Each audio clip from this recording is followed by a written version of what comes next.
I'm here to interact with you. Okay? This is not me. You guys sit in class, at a lecture, with a professor. No. Y'all do that all the time. This is interactive. So if you have a question, please feel free to raise your hand. I'll try to answer it, but don't have me stop in the middle of a sentence because my memory. Again, I'm the present, you're the future. My memory's fleeting. Just so you know. So first I want to speak to you. We're going to speak in reference to, because I asked Sam, I said, well, what do they want to know? What do y'all want to know? And she said, you want to know about budgeting. Is that true? You guys want to know how to budget? And I live by a certain rule. I've taught it to my sons. One is living by it, one isn't. They kind of flip-flop. One lived by it earlier, and then he decided he don't want to, and the other one lived by it, wouldn't live by it earlier, now he lives by it. They both are really good with money management, but this is something that is not die-hard that you have to do, but it's something that if you take it into your future, you'll be set. Because I know a lot of times people may come and speak to you about getting this or that, but don't tell you the process on how to get there. And I want to teach you a financial process. Forthcoming, I'm not coming from a place of what I heard or I read, there's a place that I learned. And you all are learning that at an earlier age. I was already a mother with 2 kids, learning this process, living it out. And I was like, if somebody would have just told me sooner, then I wouldn't have been living on 125% of my check when I only got 100. Okay, where my month is longer than my money. Okay, as an adult. Now you're going to do that as college students. Okay, but that doesn't mean that there isn't a rule put in place that you guys cannot follow. And you follow this rule, and you take it all the way into your adulthood. You're married, single, whatever you want to do. You follow this, you'll be set. So, we're going to speak on the 80-20 rule, budgeting, savings, credit cards, and the annual credit report. Okay? Sounds like so much fun. I know, finances sound like, oh, this is horrible. But honestly, I hope that I make you guys smile in the end. Okay? Now, what is the 80-20 rule? Can everybody see it? You need to tilt it over for you a little bit more. Y'all good? Mm-hmm. Okay. So, the 80-20 rule is something I learned in my late 30s. I'm telling you, like I learned this stuff later on. So I was in my late 30s, 2 children, mortgage, car note, and somebody tries to tell me the 80-20 rule, where I'm already living 125 negative. Okay? And I was like, well, it sounds good. How do I get there? And it took me a while to get there, but I am there now.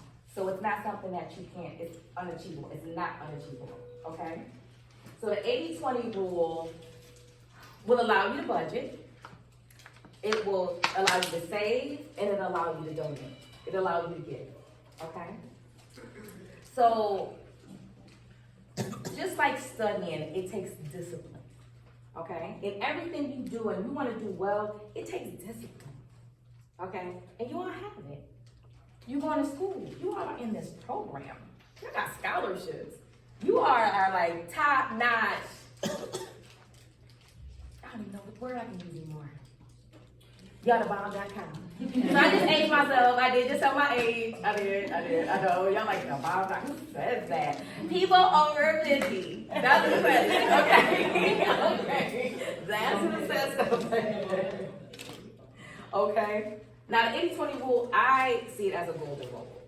So when you receive your pay, you would give 10% to giving, which is donations, or if you have a church affiliation, okay? 10% goes to you paying yourself. Yeah, you give yourself something, okay? All right? And then you live off 80%, and it is possible. And I'm not saying you have to do this right away, because as students, you're like, well, I got 2 nickels to rub together. How am I supposed to save 10% off of 2 nickels? Wait till you get a whole dollar. Okay? And then you can do it. Okay? So far, any questions? I know I'm early in, but anything? Y'all rocking with me so far? Okay. Now, how does the 80-20 look? Okay?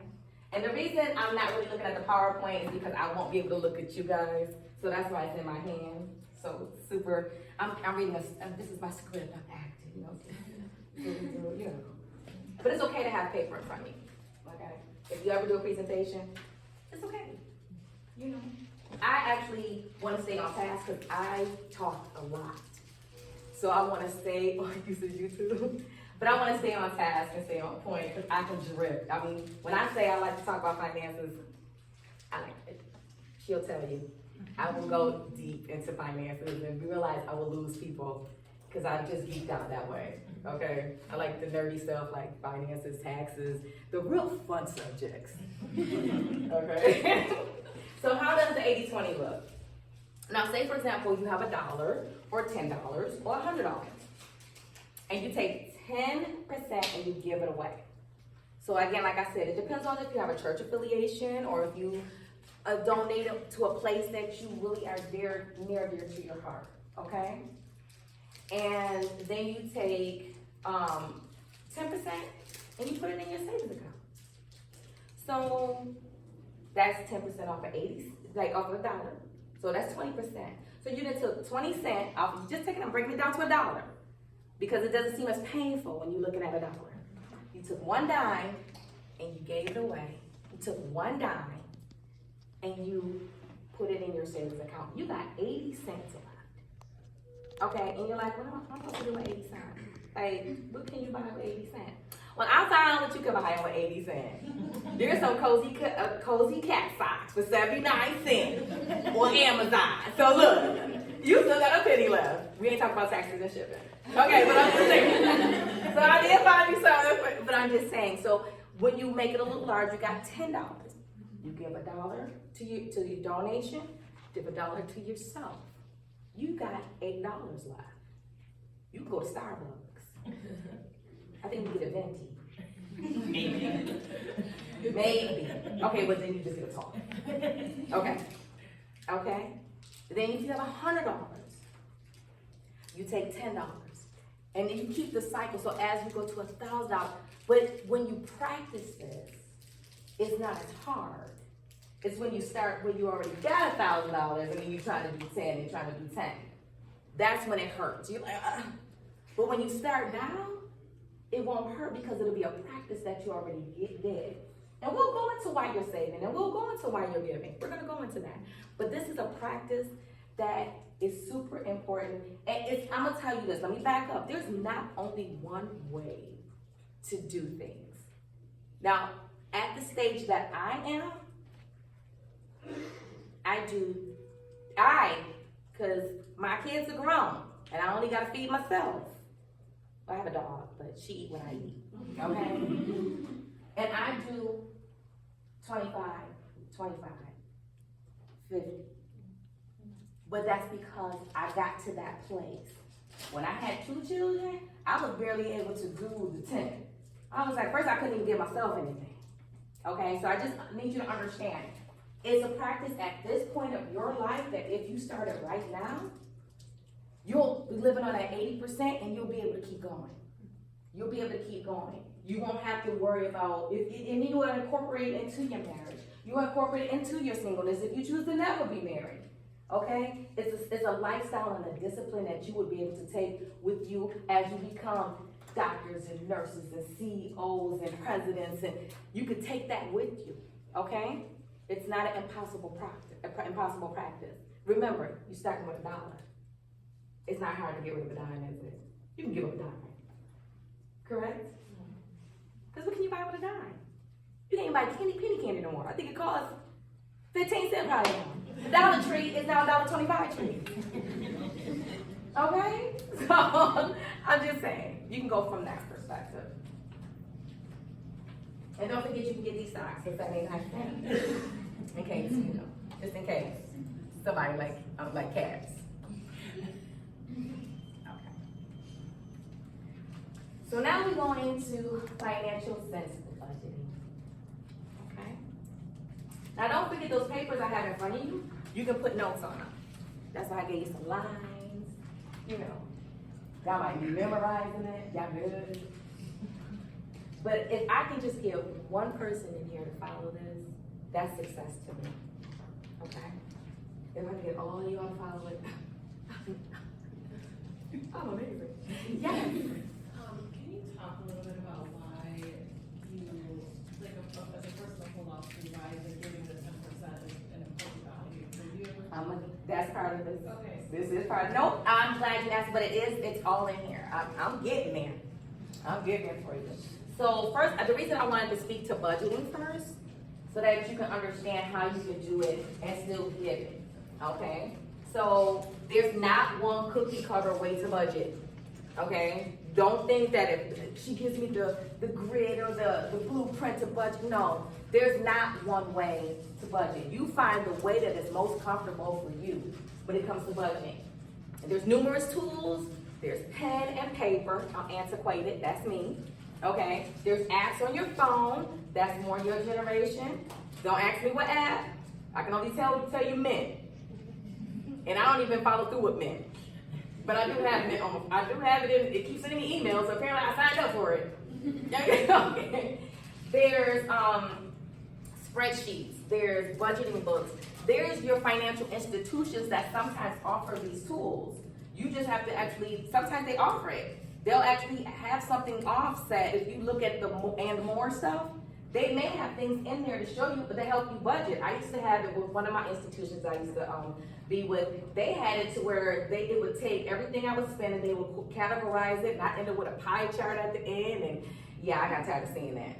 I didn't want to see what I was spending my money on at the time, because a lot of it was food. It still is food, but I eat. I like to eat.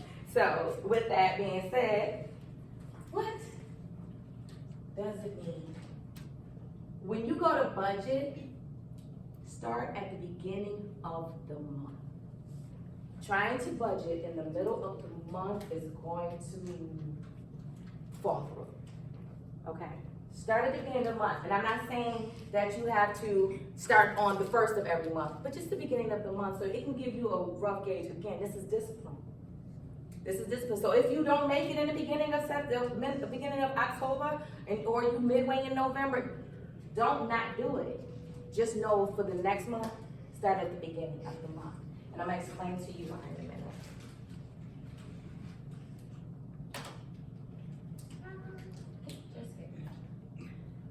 All right. So what does it mean? Glad you asked. I can read your minds. You have to realize that. Now, ladies, I want y'all to talk to me. I want you to be interactive with me. Because this presentation will go real fast if y'all don't talk back to me. Okay, thank you for asking. Okay, so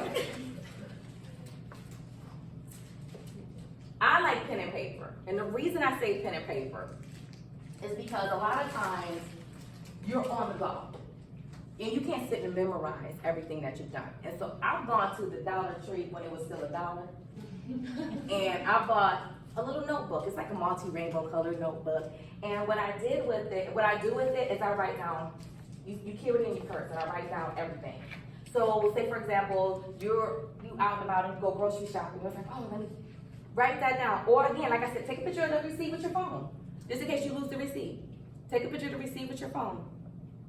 The other thing is, you might go from there and you're like, oh, let me run over to, name a store y'all like to shop at.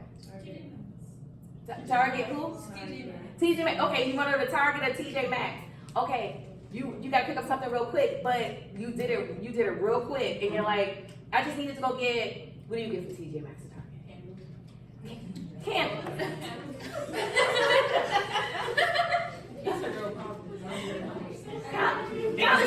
College students.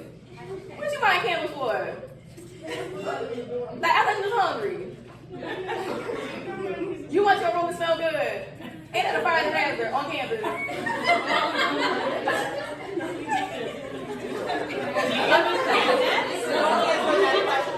I'm putting I'm just messing. I know that was the most random answer out of everybody. It's like candles.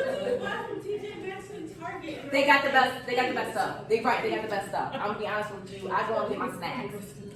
I go get my snacks from TJ Maxx. Like the best price you're gonna ever make. Okay, so you run to TJ Maxx, you got some candles. Okay, but you only bought some candles, and then you'll forget.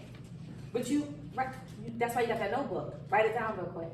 Okay, and then you might go and or take a picture with your phone. Yes. So do you bring the notebook to the store with you? But I carry my purse. Okay, so I carry my purse. It's in your purse or your backpack. You just keep it with you. And you don't have to do it like right that minute in the store, but once you get back to your car or you get on the bus and you say, oh, let me just jot this down real quick. Again, I realize I'm talking to the camera generation, the cell phone. Take a picture of it with your cell phone. Okay? So that but I know like you don't want to have that mixed in with your selfies, right? Like oh, receipt. Oh, so take a picture with your receipt. Okay, like if you want to do it, you like went shopping, budgeting, ain't it funny?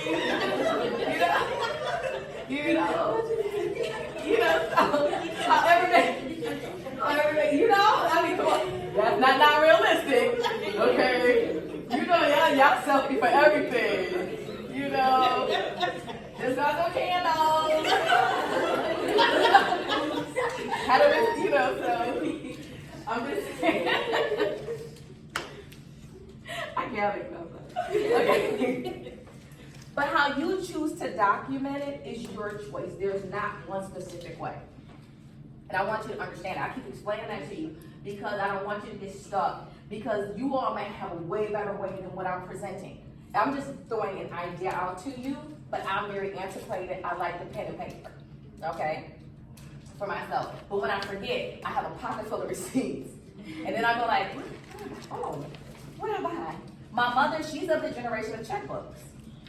She sit down with her checkbook registry at the end of the day, and I never could do it. I never could get that thing to balance to save my life. Because then I forget that I bought something, and then be like, oh, and I did it in pen. So, whatever method is best for you, that's the one that you choose.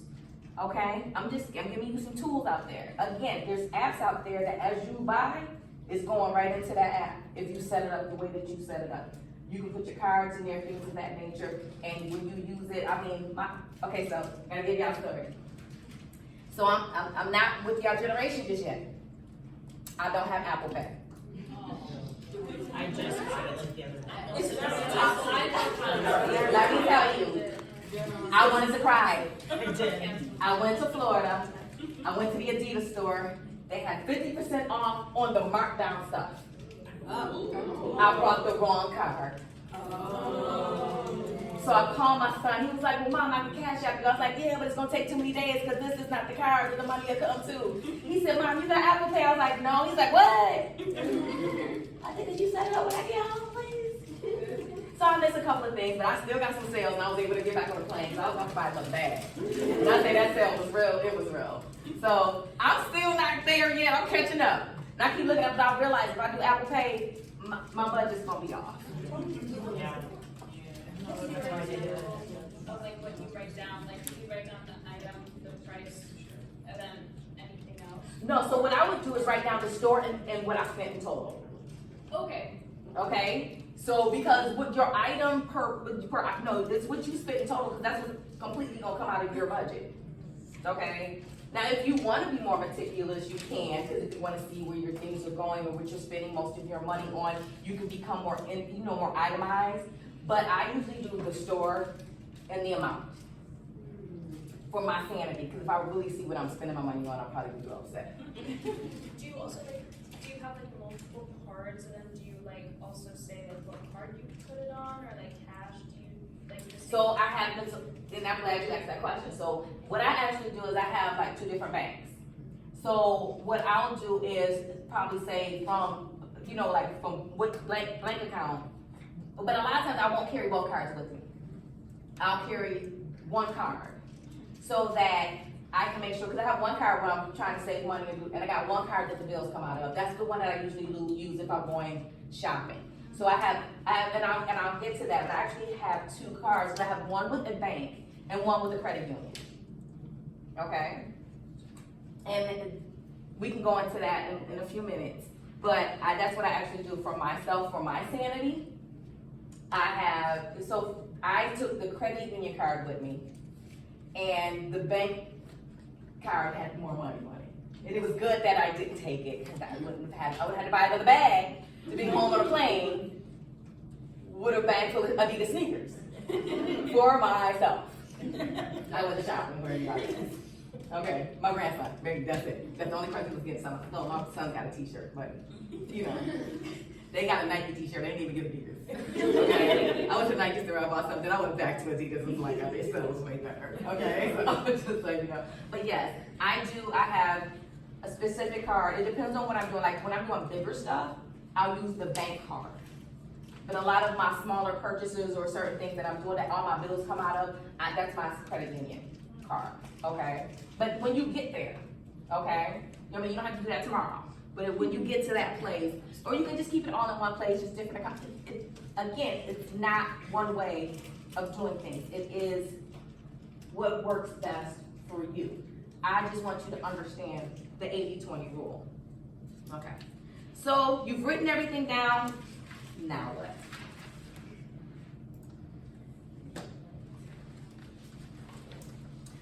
Now that you found your form of documentation, your method of budgeting, a book, a spreadsheet, phone applications, the process begins. Okay? So say I gave you an example of a car note. A lot of times we're paid bi-weekly or weekly. Okay?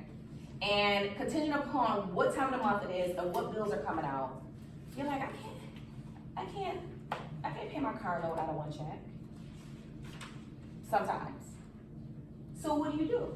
You break it down to make it easier for your life. Now out of the 80, because you already took the 20 out of the 80, you start breaking it down. Say for example your car note $350. I know in this day and age you're probably driving a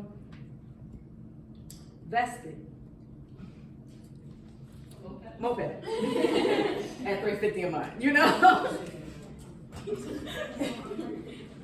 But if you take out if you say for you get weekly pay, you break it down to $87.50 a pay period, okay? Or say for example you get paid bi-weekly, $175 first paycheck. That doesn't hurt as much as $350. Now if you can do the $350, do the $350. I'm not saying to not do, but I'm saying I'm just showing you. You start breaking it down.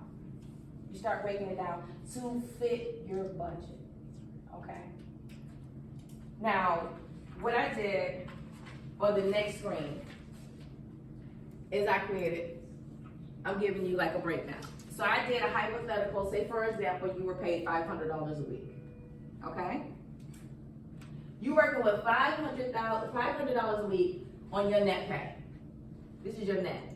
So this is after your gross, this is after FICA, and you be like, who is FICA? And why does she have my money? Okay, after she took her money, the state took their money, the feds took their money, like the Social Security took their money. This is what you got left, okay? So I did it on a weekly basis. And then I did a total pay. But after you've paid yourself, and you've done your giving, you're left with this amount, okay? So you have to stay within this realm, and it doesn't even have to spend this whole amount. So I start breaking it down for you. And I'm gonna get to when you ask me about giving in a second, I'll get to that. So you go here, and you guys are students, but eventually you're gonna have to pay rent. Okay, so say for example, your rent is $650, and that's pretty cheap in this day and age right now. That was not cheap about 2 years ago. I don't know what happened. But the housing market, Buffalo was off the radar. This was normal for Buffalo. Somehow somebody discovered Buffalo. And we got expensive. I'm telling you. feeling it in my taxes on my house. So you take that and you break it down into each paycheck, okay? And say, for example, you got a car note. Again, you break that down. Now, you have your cell phone. I know the cell phone costs more than this, but I'm with Cricket. I'm using Cricket, okay? So say, for example, you have your cell phone and you're paying it, not your parents. I'm just saying. You still we got credit cards, clothes. You gotta figure your clothes in. You gotta factor hair and nails. Who might be getting those done? Let me tell you, I'm gonna break it down to you and be honest about hair and nails. Okay? When I realized I could not afford hair and nails no more, I cut my hair and went natural. Okay? I said, look, it's either eat or hair. I cut my hair down. Okay? Nails, But I'm just, I said, but how? How did that what? Why did you sacrifice that? Because I wanted to eat. It's just minor technicality.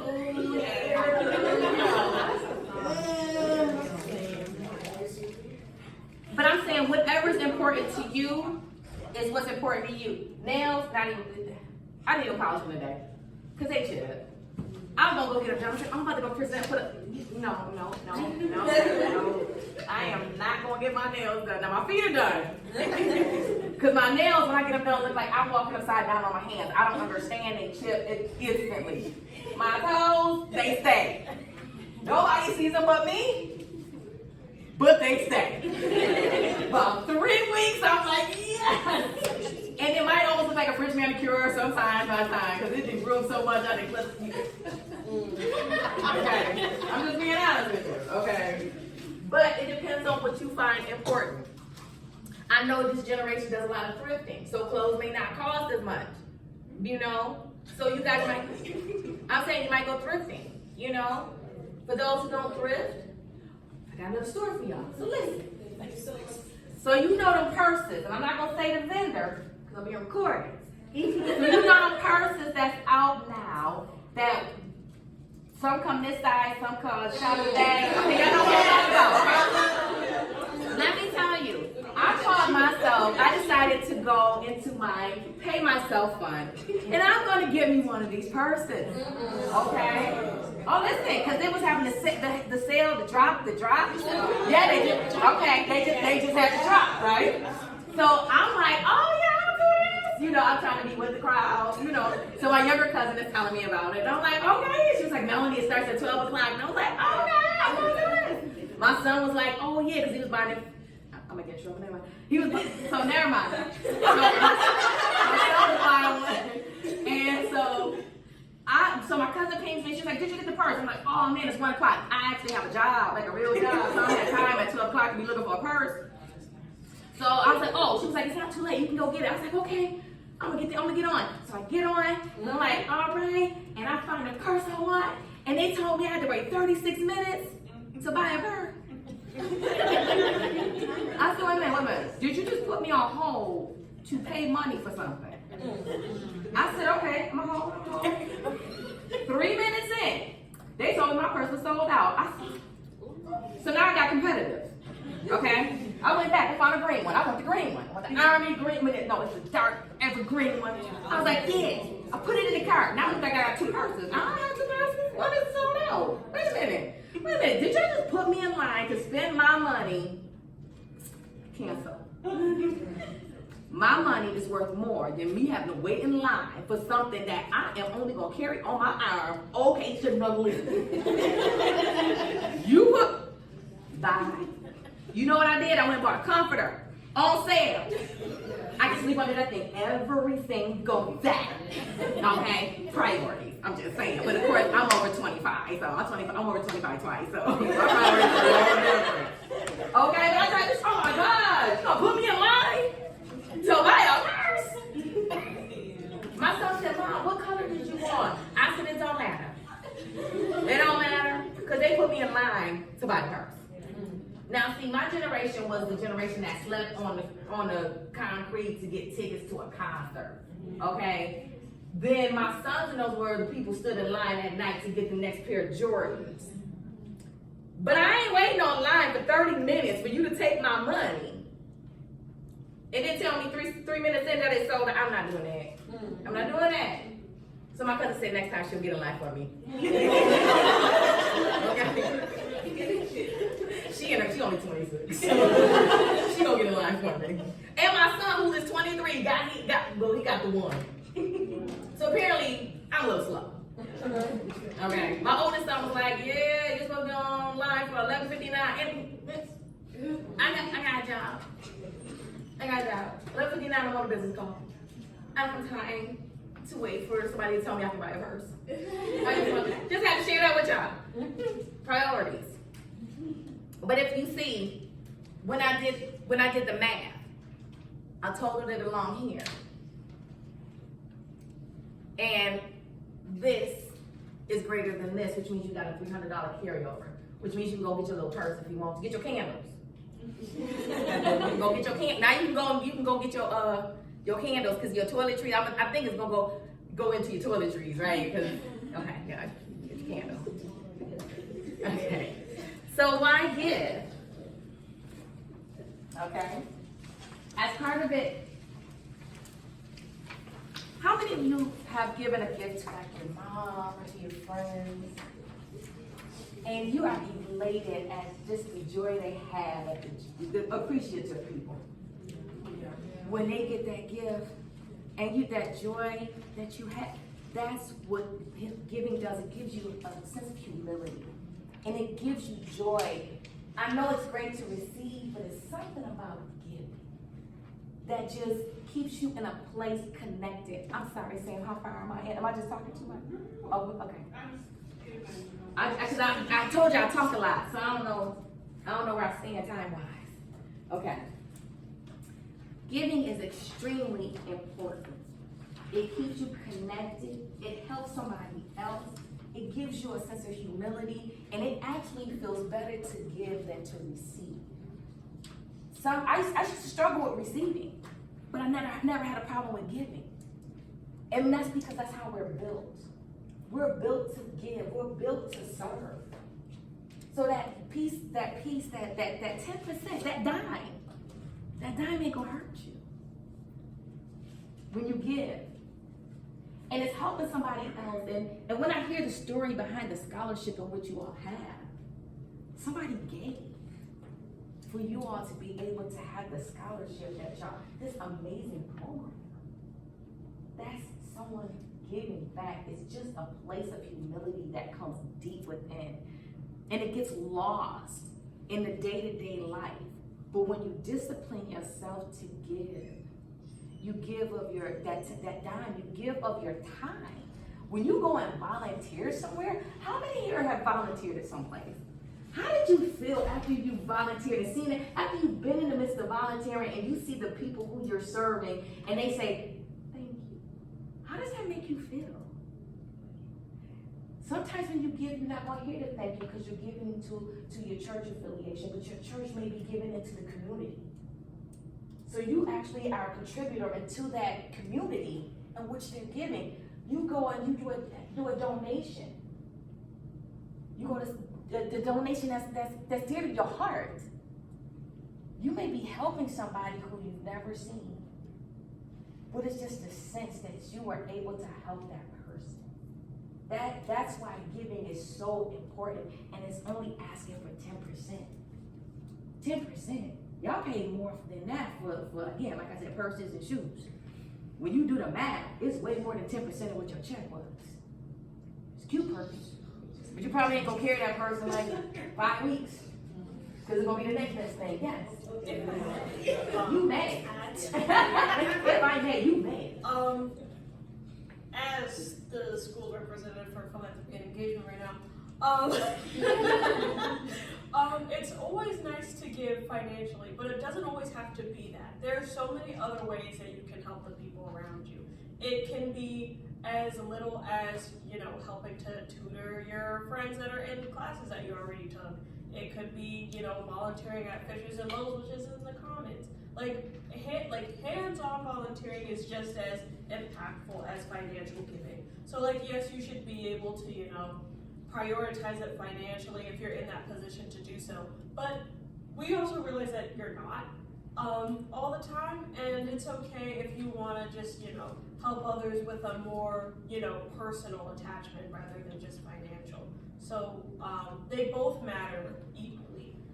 You might not always hear that from Ithaca College, but you're gonna hear it from me. So yeah.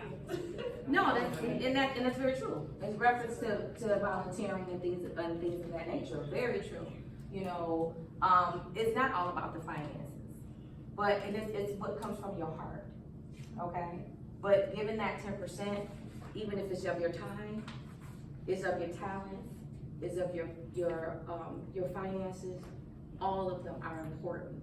It's not, don't just do one. Okay? And as I'm saying, I'm speaking to you all who I know you guys are like, again, where am I supposed to get this dime? I got 2 nickels. You got that 1 dime. 1 penny. 1 penny is 10% of a dime. Gotcha. See? Yeah, I know. Okay. So get out 1 cent. Okay. But again, speak of that, giving up that time. Yes. This might be a silly question. No silly questions. Oh, it's about to be real silly. Okay. Trust me, I'm the mother of 2 sons here. I know silly When you questions. said giving includes friends, like for some reason my brain thought of would having a gift budget, would making a 10% for giving, would that be a similar thing? I don't know if I'm asking this. No, it's not, no.